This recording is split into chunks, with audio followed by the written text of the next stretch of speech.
क्योंकि जब यूएसएसआर का सर इस बीच एक और बड़ी खबर आ गई, जरा मैं अपने दर्शकों को बता दूं, यूक्रेन के मारियोपोल से ये बड़ी खबर आ रही है।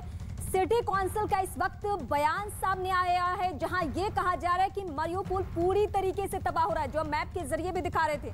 संजय सोई सर ने समझाया भी था कि कैसे चौतरफा हमला हो रहा है और मारियोपोल वो इलाका जहां पे ताबड़तोड़ हमले किए गए हैं और हमले करने के बाद सिटी काउंसिल का ये बयान आता है कि हम पूरी तरीके से तबाह हो रहे हैं, मारियोपोल पूरी तरीके से तबाह हो रहा है। इस वक्त ये बड़ी जानकारी संजय सोई सर, जो आप बड़ी बातें कह रहे थे पश्चिमी देशों को लेकर, वो जरा आप अपनी बातों को। तो ऐसा कि जब यूएसएसआर का डिसइंटीग्रेशन हुआ, उसका रशिया आया, उसके बाद एक एक करके देश ज्वाइन करते गए, नेटो कंट्रीज को ज्वाइन करते गए, जो खास तौर से रूस के ईस्ट यूरोपियन ब्लॉक के कंट्री थे, जो वार्सा पैक्ट के कंट्रीज थे, और जो उनके सीमा के जो देश थे जैसे बाल्टिक कंट्रीज, रोमानिया, पोलैंड, ये सब धीरे धीरे ज्वाइन करते गए। तो अब ये बचा था यूक्रेन यहाँ पर, और तब यूएसएसआर कुछ नहीं कर पाया क्योंकि तब वो अपना खुद संभालने में लगा हुआ था, अपनी इकॉनमी, अपने देश को। अब जब थोड़ा सा स्ट्रांग हुआ है तो पुतिन ने कहा नो, अब इससे ज्यादा मुझे एक्सेप्टेबल नहीं है। दूसरी बात, अगर यूक्रेन एक बहुत बड़ा देश है, ब्लैक सी की तरफ भी अगर यूक्रेन नेटो में ज्वाइन कर लेता है तो एक तो ब्लैक सी की तरफ रशिया को खतरा हो जाता है, उनके जो वहां पर मूवमेंट का प्रॉब्लम हो जाती।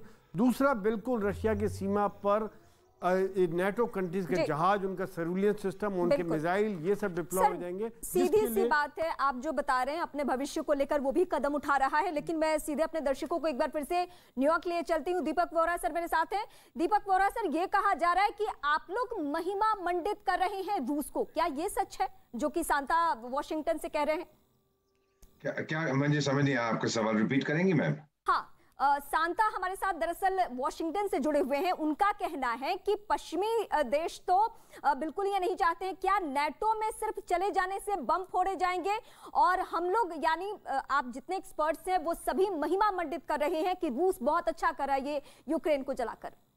ये कोई नहीं कह रहा कि रूस बहुत अच्छा कर रहा है, हम लोग सिर्फ ये कह रहे हैं, और आपके साथ जितने वरिष्ठ जनरल साहब बाकी लोग बैठे हैं सब ये कह रहे हैं कि जंग नहीं होती अगर यूक्रेन एक बात मान जाता। मैम, जो वॉशिंगटन में हमारे सहयोगी बैठे हैं, विनम्रता के साथ पूरा रिस्पेक्ट करते हुए थोड़ा इतिहास पढ़ लीजिएगा सर। 200 साल पहले एक मॉनरो डॉक्ट्रिन थी अमेरिका में, जिस देश में आप हैं, जिसमें कहा था अगर कोई भी देश साउथ अमेरिका में दखल देगा तो मैं उसकी टांग तोड़ दूंगा।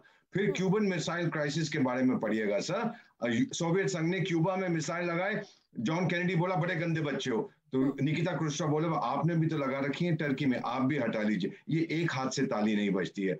यूक्रेन का नेटो में जाना रशियन फेडरेशन के लिए एग्जिस्टेंशियल क्राइसिस है। एक ही चीज कह रहा है, मत आइए मत आइए मत आइए। कौन सी बड़ी बात है? अगर नेटो यूक्रेन को लाना चाहता है, क्यों? क्योंकि ये यूक्रेन नेटो की रक्षा करेगा चीन के अगेंस्ट या रशियन फेडरेशन के? इतनी ताकत है यूक्रेन में? Sir let's be realistic. एक आइडियलिज्म होता है, एक प्रैग्मेटिज्म। प्रैग्मेटिकली रूस ये कह रहा है नहीं आइए यहाँ पर, कौन सी बड़ी बात है उसमें सर? वो डेमोक्रेसी है, डेमोक्रेसी जाएगा। ज़ेलेंस्की साहब राष्ट्रपति थे, रहते वहां पे सब लोग खुश होते। नेटो में जाने से उसको क्या मिलने वाला है सर, ये अभी तक हमें समझ नहीं आया।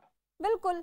गौतम कश्यप मॉस्को से इस वक्त मेरे साथ है, मैं आपके पास आऊंगी क्योंकि रूस को लेकर बहुत सारे सवाल उठ रहे हैं और पश्चिमी देशों से, खासकर वॉशिंगटन से आपके लिए सवाल आया है। लेकिन इस बीच यूक्रेन से बहुत बड़ी खबर दर्शकों को मैं बता दूं, 10 लाख से ज्यादा लोग यूक्रेन छोड़ चुके हैं। युद्ध शुरू होने के बाद बड़ा पलायन हुआ है, शरणार्थी बनके पड़ोसी मुल्कों में पहुंचे हुए हैं। यूएन ने इस वक्त यह आंकड़ा जारी कर दिया है क्योंकि जो तबाही हो रही है उस तबाही के बीच में लोग अब स्वाभाविक है वहां रहना वो पसंद नहीं करेंगे।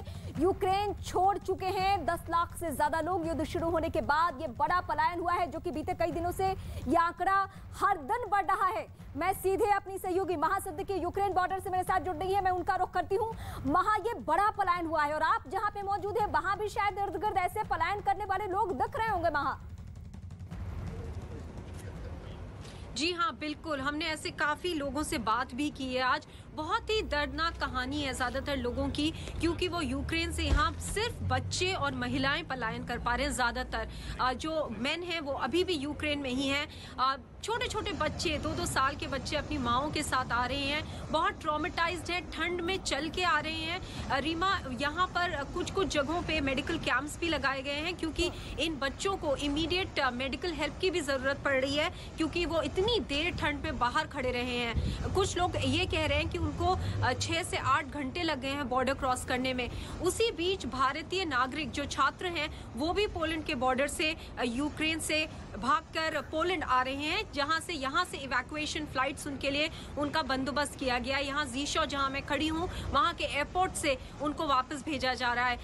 ये एक दूसरे बुदापेस्ट बॉर्डर पे जहां मैं कल गई थी वहां मैं 50 ऐसे भारतीय छात्रों से मिली जो खार्किव से भागकर पोलैंड के बॉर्डर तक आए हैं। शेलिंग जारी थी, एक्सप्लोजन्स हो रहे थे, उसके बीच में उन्होंने ट्रेन ली, चलकर ठंड में अपनी जान बचाते हुए वो पोलैंड आए हैं। बिल्कुल, वहां आपके जरिए हम वो दर्दनाक तस्वीरें और दर्दनाक बातें भी अपने दर्शकों तक पहुंचा रहे हैं।